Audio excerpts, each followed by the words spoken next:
Diddy's bodyguard breaks silence. The truth will destroy everything. For years, he stayed silent. He witnessed it all. The secret parties, the hidden deals, the powerful figures pulling the strings behind the scenes. But now, he's exposing everything. What really happened behind closed doors at Diddy's mansion? Why were powerful politicians and Hollywood elites attending these secret meetings? And why are people connected to Diddy suddenly disappearing under mysterious circumstances? He saw it all. The money, the drugs, the blackmail, and now he's risking his life to tell the truth. If this story gets out, it could bring down the most powerful figures in the industry. This is more than just Hollywood drama. This is a dangerous game of power and control at the highest levels. Stay until the end, because once you hear what he has to say, you'll never look at Diddy the same way again. The truth is out, and it's darker than anyone imagined. I worked for Diddy for over a decade, not as a simple security, but as a trustworthy one. I wasn't just the guy at the door or pushed fans away from events. I was the person he trusted to make sure nothing, absolutely nothing, got out of control. I had full access. He knew the codes of mansions, who came in and who came out, the schedules of the meetings, and the details of the contracts that should never be disclosed. I was there all the time, watching and protecting, but also witnessing things that today I would like to have not seen. I remember exactly the first time I realized there was something wrong. It was at a party at one of Diddy's houses in Los Angeles. The house was full of famous people, actors, rappers, high-level entrepreneurs, even some political figures. But the mood was strange. I noticed a pattern on every party. Secrets, discreet looks, guests disappearing to private rooms, and returning hours later with completely different behavior. Diddy controlled everything with impressive coldness. He knew exactly what was happening in every corner of the house. And if something came out of the plan, he would look at me in the eye and I already knew what to do. I remember once one of the important guests, a well-known artist, came out of Diddy's private room completely changed. He was sweating nervously, looking around as if he was being chased.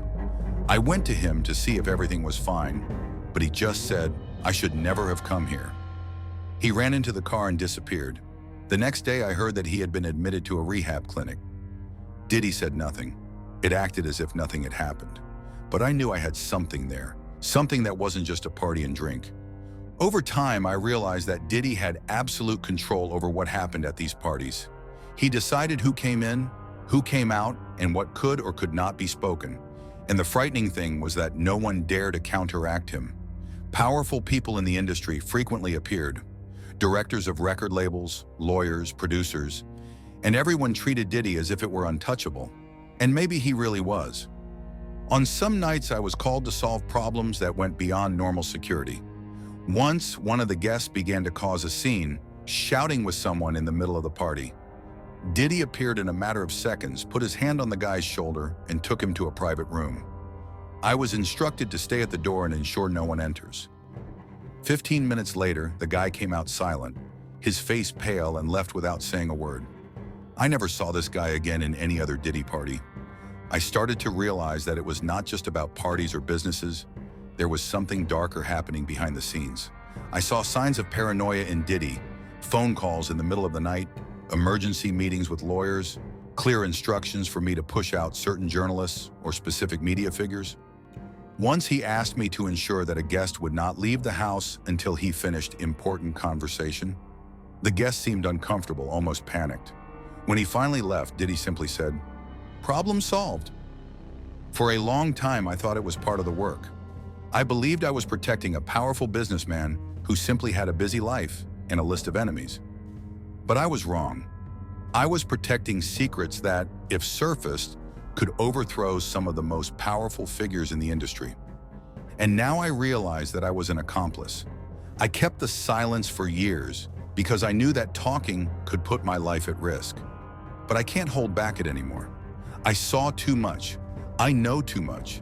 And now it's time to tell the truth about what really happened behind the closed doors of Diddy's mansions. I'm not just a guy who worked for Diddy by chance. I was chosen to finger. Before working with him, I already had a solid history in private security, dealing with some of the most powerful people in Los Angeles. Former military, specializing in combat and personal protection. I was not just a security guard, I was a strategist, someone trained to predict risks, protect high-value assets, and above all, keep silent. I was introduced to Diddy through a contact in the safety business. He needed someone who not only guaranteed his physical safety, but also understood the behind-the-scenes dynamics of the industry. He wanted someone who did not ask questions, who knew where to put his eyes and to look away. I was tested several times before I was finally accepted. I was taken to some small, closely observed parties, tested in pressure situations. And I passed all the tests. Diddy was suspicious. He didn't trust anyone. He asked me indirect questions. He watched my reactions. Once he asked me directly, if you saw something you shouldn't see, what would you do? I said, it depends on who is involved. He smiled. Days later, I was officially on his team. But working for Diddy was not like working for any other celebrity. The routine was intense, controlled in detail. I had to be available 24 hours a day, 7 days a week. Diddy did not have a fixed time. He could call me in the middle of the night to accompany him at a meeting with executives or to ensure that a discreet delivery was made without drawing the attention of the media. There was a rigid protocol for absolutely everything, from how guests should be received to how I should act if something came out of control. He trusted me to do things that went far beyond common security. Once he asked me to accompany a famous guest who had passed the boundaries at a party. I took him to the car, made sure he wouldn't talk to anyone, and left him in an isolated place so that Diddy could solve the situation without the media knowing. The next day, this guest posted a photo next to Diddy at a charity event, as if nothing had happened. Diddy also trusted me to deal with the most sensitive details. I knew when he was closing important agreements. I knew when he was negotiating confidential contracts with big names in the industry. I knew when someone who should be at a party suddenly disappeared to a private meeting. Once I was called upon to escort an international artist who had just closed a contract with Diddy. After a few hours of conversation in a private room, the artist came out with a serious countenance and just said, "I have no choice anymore." But what really made me understand the level of control Diddy had about people was when he asked me to intercept a journalist who was investigating some of his private parties. Diddy gave me an envelope and said, "Give it to him, and say that it is better for him to forget this story." The journalist disappeared from the media for months after that. Diddy had a cold and calculating way to deal with situations. Nothing happened without his consent. If someone betrayed his confidence, that person disappeared from the Hollywood social circle in a matter of weeks. He had influence on executives, agents, producers, and even political figures. I saw label directors lose contracts for conflicting him. I saw artists who challenged Diddy falling on publicly disgrace without anyone suspicious that he was behind it. I quickly understood that Diddy was not just an artist or a successful manager. He was a strategic player in a game that most people don't even know there is. He knew how to manipulate contracts, influence market decisions, and even control media narratives. And I was right in the middle of it all. I was paid to protect Diddy physically, but in fact, I was protecting the darkest secrets of the industry. I knew who was involved, what was at stake, and why silence was essential. Only now. I can't keep carrying that weight anymore. That's why I'm talking now, because if something happens to me after that, you will know exactly why. Things started to truly change on a specific night, one of Diddy's mansions in Beverly Hills. It was a private party, like so many others I had already witnessed, full of famous people, actors, rappers, producers, and even some important political figures.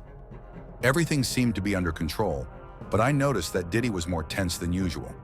He was not at the center of the party as usual, was isolated, watching everything from afar, with his cell phone in his hand and an expression closed on his face. I stayed at the entrance, as always, ensuring that only authorized guests came in. Everything seemed normal until a black car stopped in front of the house. 3 men descended without identifying, and one of them handed me an envelope to me. He just said, "Give that to Diddy. Now." I hesitated, but the guy's tone of voice made me realize it was not a common delivery.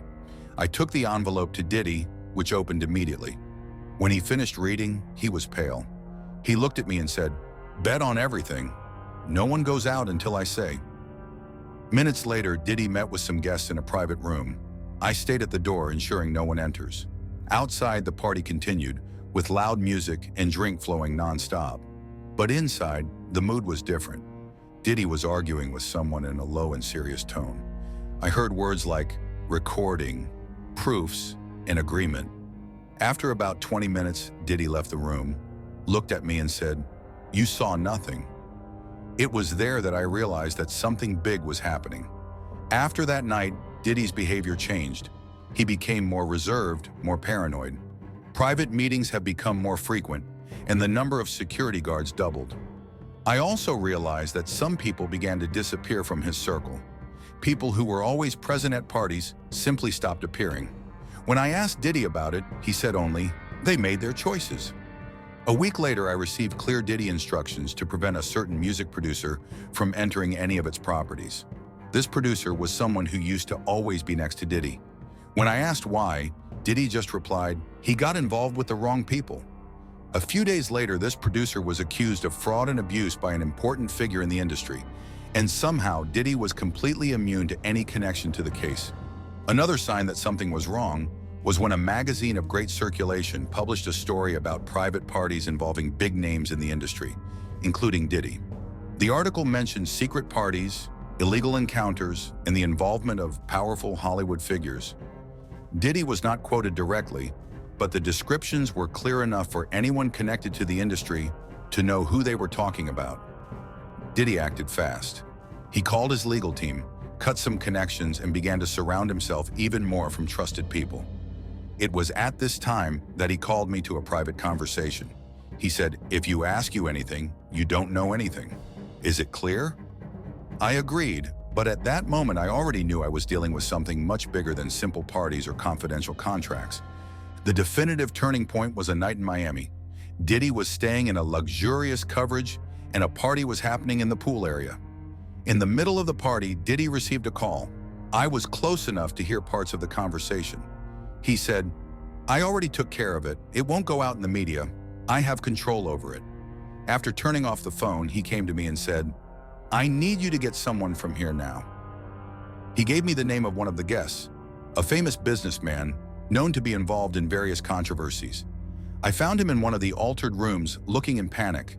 He was muttering, "I shouldn't have done that. I shouldn't have accepted." I took him out of the scene without lifting suspicions, put him in a car, and assured him that he arrived safely at the hotel. The next day, Diddy called me and said, "You did a good job. Now forget that." After that night, it was clear to me that what was happening was not just about business or private parties. I started to realize a pattern. Diddy was dealing with something bigger, something that involved money, power, and control at levels I had not imagined before. I saw important people disappear from the map after conflict with Diddy. I saw contracts being canceled, careers being destroyed. That's when I understood that Diddy was not just a successful artist or an influential businessman. He was part of a network of power and influence that operated behind the scenes of the industry. He knew too much. He controlled too much. And I was right at the center of it, holding the most dangerous secrets in the industry. And when you keep this kind of secret for a long time, you know that sooner or later, something will explode. Diddy's parties were not like the normal Hollywood parties. They were highly selective, organized with military accuracy, and full of unwritten rules. I worked safely at private events before, but nothing came close to the level of control and secrets that involved Diddy's parties. For starters, you didn't get a simple invitation to enter. You needed to be approved by Diddy in person or by someone in the closest circle. The guest list was controlled with absurd rigor. Before each party, Diddy received a detailed report with the name of each guest, who indicated him, what his connections were in the industry, and even information about his financial situation and reputation. If someone who wasn't on the list showed up, it didn't even matter who it was. I had direct orders not to let him in. And if someone tried to insist, Diddy simply had him remove it from the place without discussion. What happened inside the parties was complicated. In the main part of the house, it was all that you would expect from a luxury party. First music, waiters serving expensive drinks, famous DJs, celebrities smiling at photographers. But there was another side, one side that only a few people could access. Diddy had a separate area at the parties, usually on a top floor or in a room locked in the back. To get in there, you needed a special invitation, and it wasn't any invitation. He used to personally choose who would enter these spaces. Once I saw a famous actress asking to come in, but Diddy denied a simple nod. On another occasion, an award-winning producer asked to enter, and Diddy left him waiting for half an hour before finally allowing access. I have never seen exactly what happened in these rooms, because my job was to ensure that no one entered without permission and that no one came out without Diddy's consent. But I saw people coming in and leaving. Some went out laughing, as if they had made the best agreement in life. Others came out silent, with wide eyes and their face pale. Some seemed to be crying. I started listening to rumors. The waiters talked to each other about strange business being closed in these private rooms. One of them told me that once he handed a bottle of champagne to Diddy and saw a contract on the table with names of influential people in Hollywood. The waiter said he saw absurd figures written in the contract before being expelled from the room by one of Diddy's security guards. At some parties, I started to notice a clear pattern. Specific guests entered the private rooms, and after a few weeks, something changed their careers. I saw an actor who was falling into oblivion suddenly getting a lead role in a big-budget movie. I saw a singer who was being discarded by the label suddenly sign a new millionaire contract. All this soon after spending some time at one of the private parties of Diddy. But there was also the opposite side. I saw people who entered these rooms and sometime later disappeared from the industry. A famous rapper who attended Diddy's parties was arrested weeks after being seen leaving a private room. A well-known actress had her career destroyed after a scandal that, curiously, involved a company with direct calls with Diddy. I knew I couldn't be a coincidence.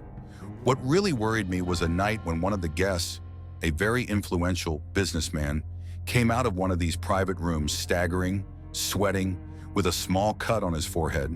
He looked at me and said, "I shouldn't have accepted." I tried to take him to a safe place, but he said he only needed air. Minutes later, he disappeared. The next day, the news that he had had a domestic accident appeared in the media. I knew something was being kept away from the public eyes. There was also the case of a model that left one of these shock rooms. She had a torn dress on the side and wide eyes. I tried to ask what had happened, but she just said, "I need to get out of here." Diddy appeared soon after, put his arm on her shoulders and said calmly, "She's fine, take care of it." I followed the instruction. I took the model to the car, assured her that she got home, and never saw her in any other Diddy party. Over time, I realized that these parties were much more than social encounters. They were power tools. Diddy used these parties to close agreements, manipulate careers, and maintain control over certain people in the industry. When someone needed a contract, an indication, or special protection, it was at these parties that everything happened. But the price to enter this circle was not low.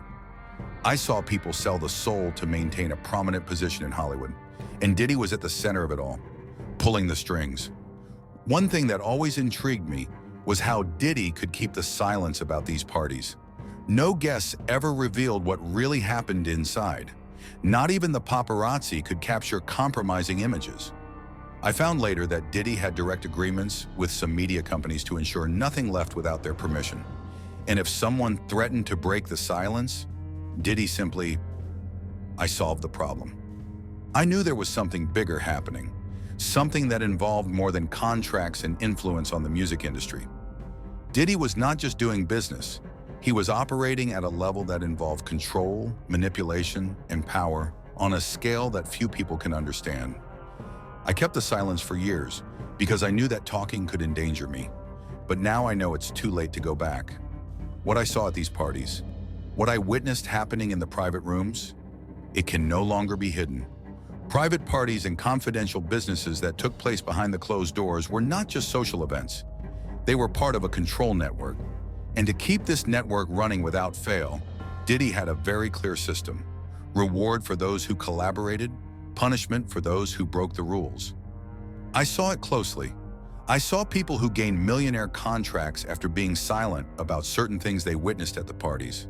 But I also saw what happened to those who dared to challenge Diddy or tried to expose what really happened behind the scenes.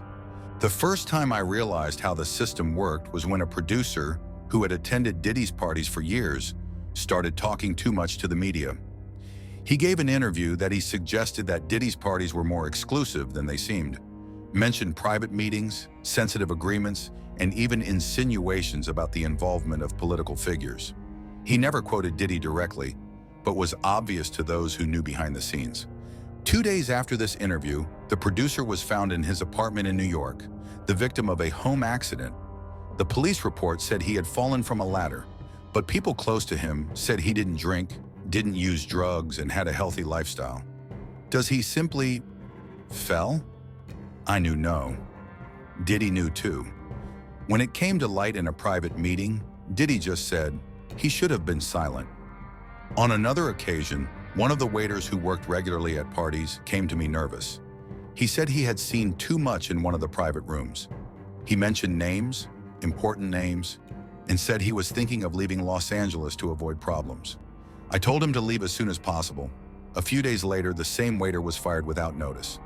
I tried to call him to know what had happened, but the number was disconnected. I never heard of him again. But what really made me realize the level of control Diddy had about everything was when one of the regular guests, an internationally known model, tried to get out of this circle. She had participated in several private parties, but after a while, she began to walk away. He stopped accepting the invitations and cut contact with some people from the Diddy circle. A few weeks later, an intimate video of her leaked on the internet. The video ended up on all sites of gossip and tabloids, and her career was destroyed in a matter of days. Coincidence? I remember hearing a conversation between Diddy and one of his lawyers shortly after the video leaked. Diddy said, "She knew the rules. She wanted to leave. Now she's out." He said this with the same calm that someone would use to comment on the result of a tennis game. For him, that was just part of the game. Who tried to leave or threatened to break the silence paid the price, and the price could be even higher. Once a famous rapper, someone who had already collaborated with Diddy on several projects, began challenging his authority in public. He gave interviews by implying that Diddy controlled more than just music in the industry. Days later, the rapper suffered a robbery in New York. The robbers took everything, including a chain of diamonds that was a personal symbol of him. The rapper survived, but it was clear that this was not an ordinary robbery. After that, he stopped talking about Diddy in public. I myself was the target of one of these threats. At one of the parties, I was at the door when I saw a discussion happening in one of the private rooms. Diddy was talking to an important executive, someone from one of Los Angeles's biggest record labels. The conversation was heated. The executive left the room angry, and as he passed me, he murmured, "He's going too far." The next day, Diddy called me to a private conversation. He looked at me in the eye and said, "I know you heard what he said, and I know you won't repeat to anyone, right?" I just shook my head. So he said, "Because you know what happens to those who talk too much, don't you?" I knew exactly what he meant. After that, I began to receive signs that I was being observed. My phone started to make constant interference in calls. I received strange messages from unknown numbers saying things like, "Beware of what you are doing, and you know too much." One night while driving home, I realized that it was being followed by a black car. I did some maneuvers to mislead the car, but he continued behind me for about 20 minutes before disappearing. I thought about leaving. I thought of dropping everything and disappearing. But it wasn't that simple. Diddy knew all about me. I knew where I lived. I knew who I talked to. I knew who my friends and family were. Once he even commented, "How is your mother? Is it recovering well from that surgery?" I had never mentioned anything about it to him. That's where I understood. He not only controlled what happened inside the parties, he controlled the lives of people who worked for him. I knew other security guards who tried to leave before me. One of them disappeared for months and then reappeared working for another artist. But he was different, more closed, more paranoid. Another security guard simply disappeared. The last time I saw him was at a private meeting at Diddy's house. After that, no one else heard of him. I started to wonder how long I could keep safe. I knew too much. I had seen too much. I had protected Diddy in situations that, if revealed, could end their career, or even worse, But at the same time, I knew that getting out of this game would not be easy. Who tried to go out, or disappeared, or had a destroyed life? Diddy operated as a cartel boss, with clear rules, direct consequences, and a protective network that went far beyond the music industry. I knew I was walking in a very thin line, and the worst of all, I knew that if one day he decided that I was a risk, I could be the next to disappear. I kept silence for years because I knew my life depended on it. But now, I know I can't be silent anymore. I need to tell what was really happening, even if it costs everything. Over time, it was clear to me that Diddy's lifestyle was charging a high price. I saw the signs of physical and psychological wear, and more evident. At first, he could disguise well. He always appeared impeccable in public events, smiling at photographers with that calculated confidence that made people think he was in control. But behind the scenes, I knew it wasn't quite like that. I started to notice changes in him around 2018. He looked more nervous, more paranoid. He called me at dawn with vague instructions, asking if I had seen someone weird near the house, or if anyone had asked questions about him. I realized that he was sleeping little. He was locked in his studio for days, leaving only for private meetings or parties. But what really caught my attention was the increase in substance use. I always knew that drugs and alcohol were part of the parties. This is normal in this middle. But Diddy was different. He did not use to relax or enjoy. He used to anesthetize himself. I saw him use cocaine for the first time at a private party in Miami. He was in a reserved room with some important guests, and one of the boys put a small package on the table. I was at the door, ensuring that no one came in when I saw Diddy lean to the table and make a row. Then he returned to the party as if nothing had happened, laughing, dancing, talking to everyone. But after that night, drug use began to become frequent. On a particular night, during a party in Los Angeles, I was called by one of Diddy's personal assistants. He said Diddy was sick in one of the private rooms. When I got there, Diddy was lying on a sofa, sweating, his face red and his eyes glazed. He couldn't get up. I tried to help him, but he just muttered meaningless things. I called a trusted doctor that Diddy used to use in these situations. The doctor arrived in 15 minutes, gave an injection to stabilize him, and then said to me, "He's going too far. If he continues, his heart won't hold on." But Diddy didn't stop. On a trip to Ibiza, I was called to his room in the middle of the night. He was alone with several open vodka bottles and a cocaine plate on the table. He was sitting on the bed, his eyes fixed on the floor, shaking. When I approached, he said, "I'm seeing things." He started talking about voices, about people who were trying to catch him. He said someone in the industry was trying to destroy him, that the contracts were being canceled on purpose, that someone was manipulating executives' decisions against him.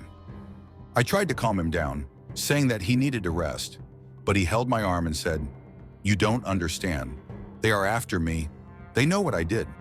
When I asked who they were, he simply replied, "You know."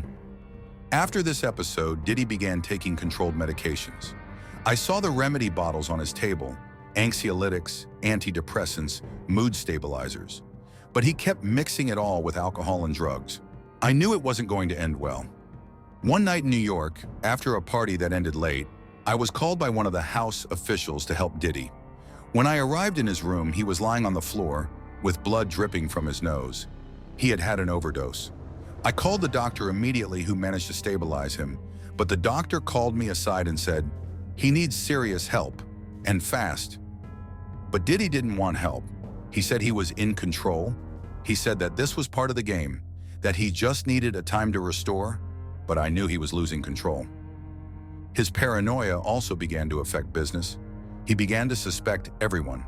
During a meeting with a great music industry, Diddy stopped in the middle of the conversation, looked at the entrepreneur and said, "Are you recording me?" He got up from the table and asked me to review the entrepreneur. The businessman was visibly uncomfortable, but Diddy insisted until I checked every pocket in each electronic device. After that, the businessman cut all ties with Diddy. The collapses began to get more frequent. At a party at the Beverly Hills mansion, Diddy was clearly out of control.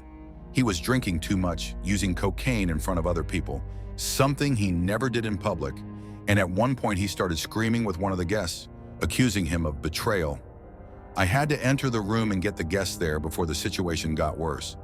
After that, Diddy sat on the floor, his hands on his head, muttering, "I lost control.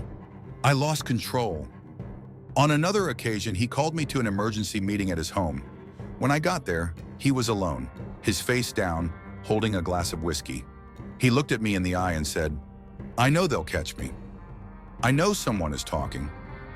When I asked what he meant by that, he just replied, "If I disappear, you know what to do." I started to realize that Diddy was breaking mentally. The weight of the secrets he kept, the control he had on so many people, the constant fear of being exposed.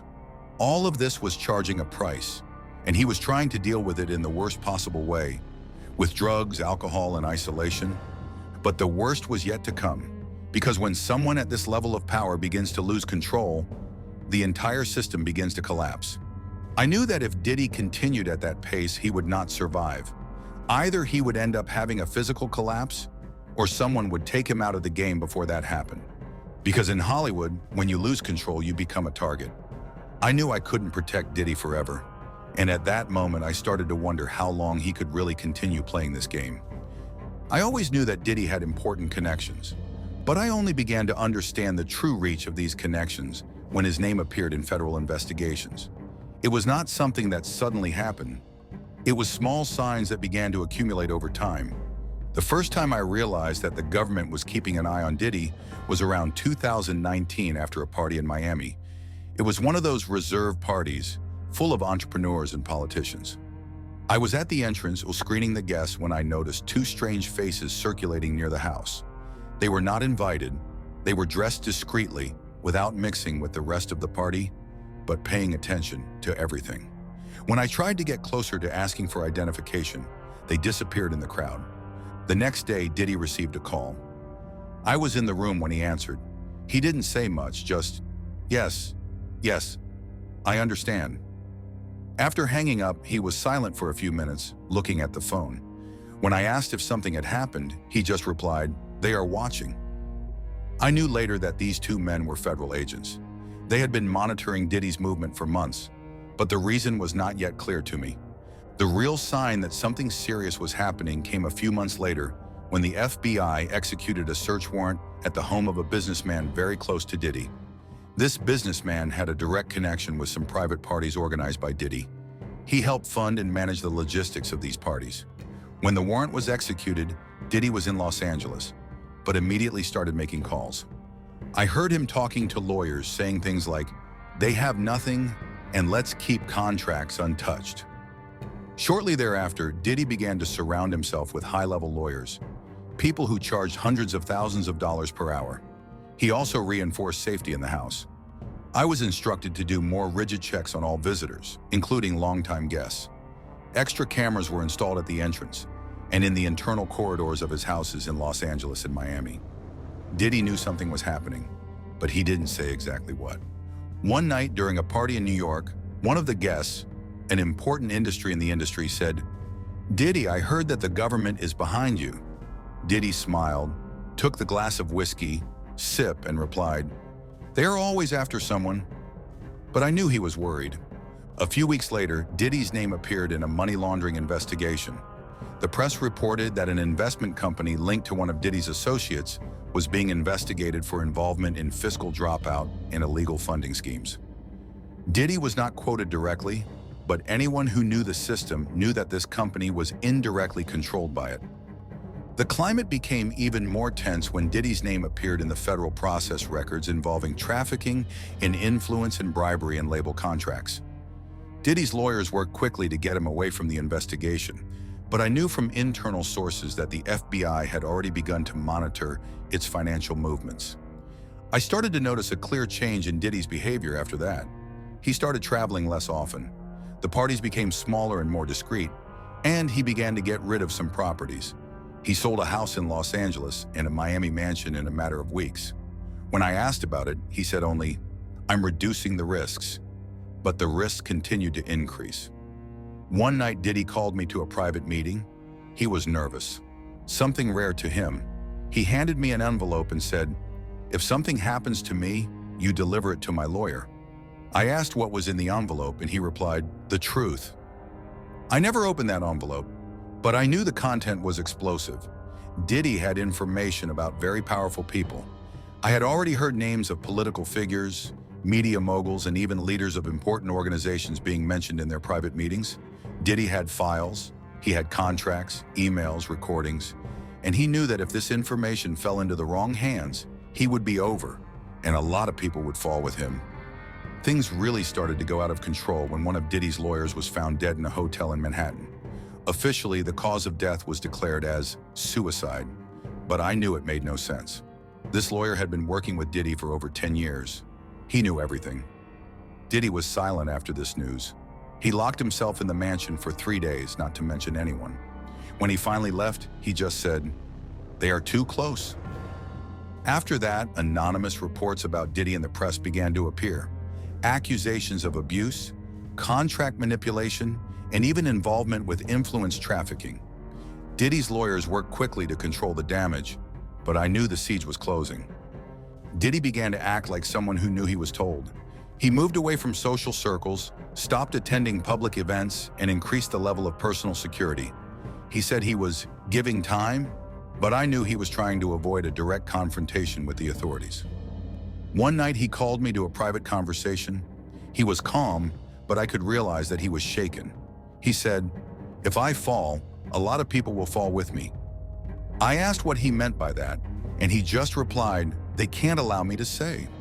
Shortly thereafter, a group of federal agents was seen at one of Diddy's parties. They did nothing, just watched from afar. But Diddy knew what that meant.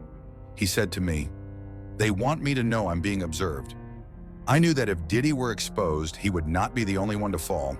What he knew about the industry, about the connections between money, power, and influence, this involved high-level people. If Diddy were sued or arrested, a lot of powerful people would fall together. But what I didn't know at the time was that Diddy was already preparing an exit plan.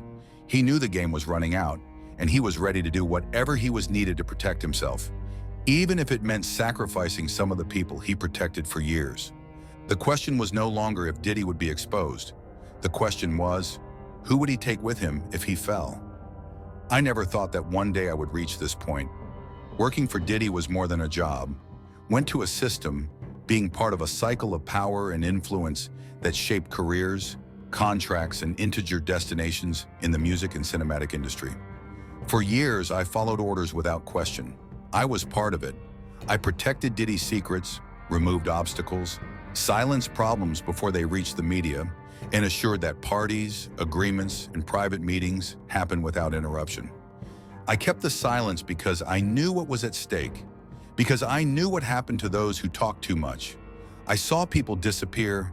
I saw destroyed careers. I saw millionaire contracts being broken because of a simple phrase said to the wrong person. I knew that if I broke the silence, my life would risk. But what has happened in recent years has changed everything. Diddy began to lose control. The use of drugs increased, the behavior was erratic, and the protection network it has built over decades began to dispose. The parties became more dangerous. More people outside the circle began to have access to the wrong information. I saw important figures leaving these parties with fear in my eyes. Diddy's lawyers began to move away, important contracts were canceled, and federal investigations began to dangerously approach him. The breaking point took place one night in Miami in 2022. Diddy was in a luxurious coverage, and a private party was happening on the bottom floor. I was at the door, as always, when one of Diddy's assistants ran, saying there was a problem. When I arrived in the private room, I saw Diddy arguing with two men. One of them was a powerful businessman in the music industry, and the other was a high-level politician. Diddy was out of control. He was screaming, saying he had been betrayed. I heard him say, "You promised that it wouldn't happen." One of the men replied, "We can no longer protect you." At that moment, Diddy looked at me and said, "Take them out." I did what he asked. I escorted the two men until the way out, but I realized that the weather was different. These guys were not the kind of people you expel from a party. They were figures of power, the kind of people Diddy used to keep around, not to get away. When I came back, Diddy was sitting on the floor with my hands on my head. He just said, "It's over." That night, Diddy called me to his room. He was visibly shaken. He said, "You know I can't get out of it unharmed, right?" I didn't answer. He continued, "I have things kept. Documents, recordings, messages. If they come after me, I take everyone with me." I asked who they were, they, and he just replied, "The owners of the game." That's when I understood that Diddy was not just concerned about the investigations or the FBI. He was dealing with something bigger, something that involved power figures that controlled not only the music industry, but also the political and financial scenario behind the scenes. A few weeks later, the FBI executed a search warrant at one of Diddy's properties. I wasn't there at the moment, but I learned that they took documents, computers, and financial records. Diddy was called for interrogation, but left without officially accused of anything. When I asked what he had said to the agents, he just replied, "I gave them what they wanted." After this episode, Diddy began to get rid of everything. He sold 2 more properties in Los Angeles and Miami, cut contact with several industry executives, and began traveling less. He knew the game had changed. He knew he was being monitored. But what really made me decide that it was time to talk about is what happened to one of Diddy's personal assistants. This guy had worked for Diddy for years, someone reliable who knew much more than me about private contracts and agreements. He was found dead in his Los Angeles apartment. The official cause was accidental overdose, but I knew he didn't use drugs. When I asked Diddy about it, he just replied, he knew too much. That's when I realized that no one was safe, not even me. I tried to get away from Diddy after that. He said he needed a time, that he wanted to get out of the safety work. But Diddy did not accept this answer. He called me to a last meeting at his home. When I got there, he was alone, sitting in an armchair with a glass of whiskey in his hand. He said, "If you go out now, it will become a problem. You know what happens to those who become a problem." I knew what he meant, but I also knew I couldn't continue it anymore. So I did something I never thought I would do. I recorded the conversation. I recorded Diddy admitting that I had compromising information about entrepreneurs, artists, and even political figures. I recorded him saying that he had files kept to protect himself, and that if someone came after him, he would not fall alone. I still have this recording. I know that talking now puts my life at risk. I know that if this recording comes to public, a lot of powerful people will fall. Not only Diddy, but also executives of record labels, politicians, lawyers, and even media people. I know there are people who would do anything to prevent this from happening, but I can no longer carry this weight. I worked for Diddy because I thought I was protecting a powerful man, but in fact I was helping to keep a corrupt system working. I helped protect people who abused their power, manipulated contracts, destroyed careers, and even lives. I saw too much. I know too much. And now I know that silence is no longer an option. If something happens to me after this interview, you will know why. If I disappear, or if the media say I had an accident, know that it was not coincidence. Know that the truth was too close to being exposed. Because now you know what really happened behind the closed doors of Diddy's mansions. And this is a truth that a lot of powerful people would do everything to keep buried.